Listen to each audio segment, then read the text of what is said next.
PCEA St. Andrew's Missions Team, Hospital Visiting Missioners. Hospital missioners have been very faithful to the calling visiting the sick in hospitals. We visit the following hospitals: Kenyatta National Hospital, Aga Khan University Hospital, Spinal Injury Hospital, and MP Shah Hospital.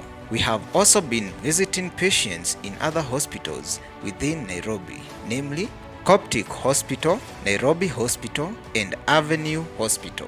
When notified by members of our church or otherwise, the whole group of missioners has continued to visit Aga Khan University Hospital every second Sunday of the month for fellowship and prayers. This has been on hold for some time due to renovations taking place within the hospital. All missioners have, however, continued to meet at the same venue where we hold our monthly meeting every second Sunday instead of meeting at the church where attendance was quite low. Missioners believe in Philippians chapter 1 verse 6. We are confident of this: he who began the good work will perform it until the day of Jesus Christ. Hospital missioners carry out trainings twice or once a year depending on availability of financial resources. Trainings are for both old members as a refresher course and new members who may want to join the hospital ministry. Trainings are based on how to be an encourager to the patients and even family members around, evangelizing to the sick, how to relate with patients of different faiths, code of ethics to follow, and how to relate with patients in a particular stage of illness. The main idea is to encourage and lift up the patient's hope for a better tomorrow. Nendeni Week Outreach. Hospital missioners spearheaded the visit, led by the chairperson Irene Waweru and the hospital missioners vice chair Angela Dereva. The Spinal Injury Hospital, one of the hospitals we visit, hosted us.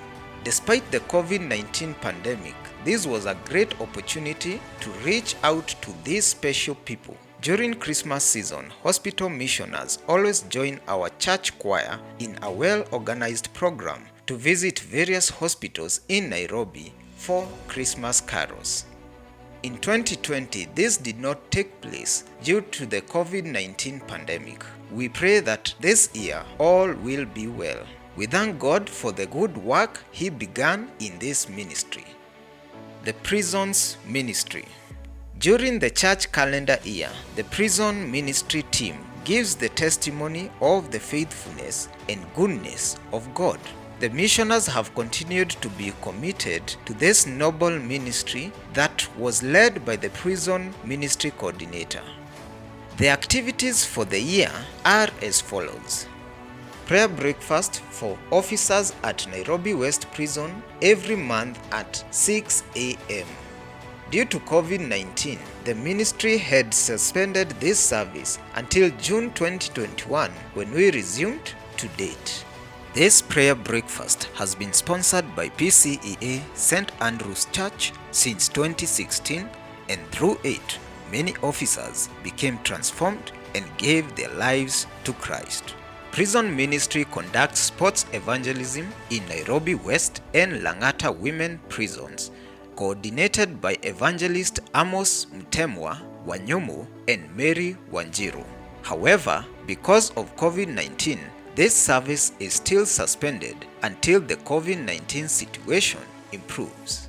The church donated Christmas gifts of baking flour bales and cooking oil for inmates to cook for themselves at industrial area prisons in December 2020.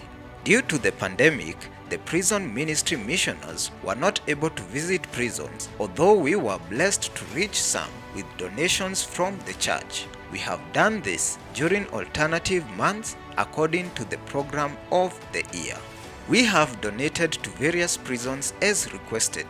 These prisons are Industrial Area Prison, Ruiru Prison, Kiambu Prison, Nairobi West Prison, Lang'ata Women's Prison, and Jamhuri Park Prison. Challenges: we would require more missioners to join this noble ministry.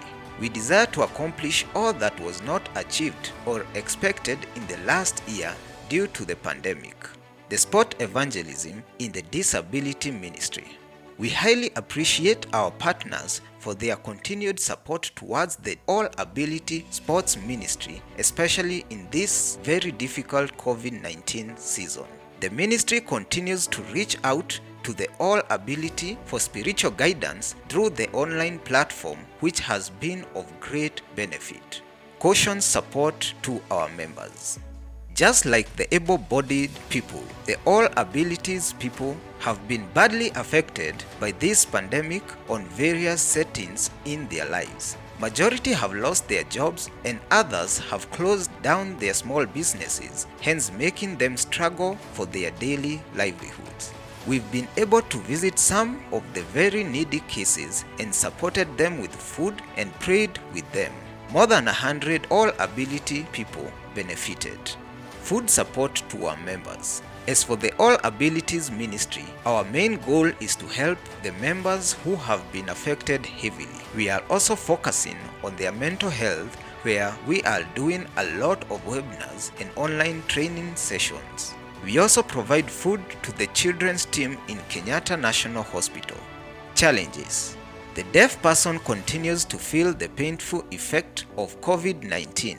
The deaf people live as a community due to the communication breakdown which some of their family members don't understand. Now with the closure of the country, majority are lonely, going through anxiety and depression.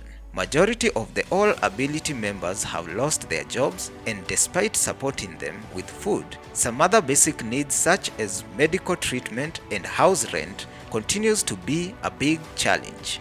Many have approached us for assistance, and as much as we understand the times, this has not yet been met as a need. Most of the All Ability members have the lack of commitment towards a goal. Therefore, the appointment of duties to reach an aimed goal is not fully pledged. PPI. PCEA St. Andrew's Missions Team have been having Pastoral Instructions Program, also known as PPI, at the Moi Avenue Primary School every Friday morning. The program helps children know more about God and grow spiritually. The program has also helped us, the missions team, to know and understand various problems that children go through in schools. The program is continuous, hence anyone can join us every Friday morning as we minister to the young generation. Youth Missions. PCEA St. Andrew's Youth Mission is a team of young people in the church who are passionate about mission work. We go for missions in schools, churches, and also communities. Despite COVID-19, this year we have had missions in Mombasa, Mashuru, and several schools in Nairobi. The youth mission team is open for anyone willing to join. Mark chapter 16, verse 15 says, "Come all as we go into the world to proclaim the gospel of the whole creation." God bless.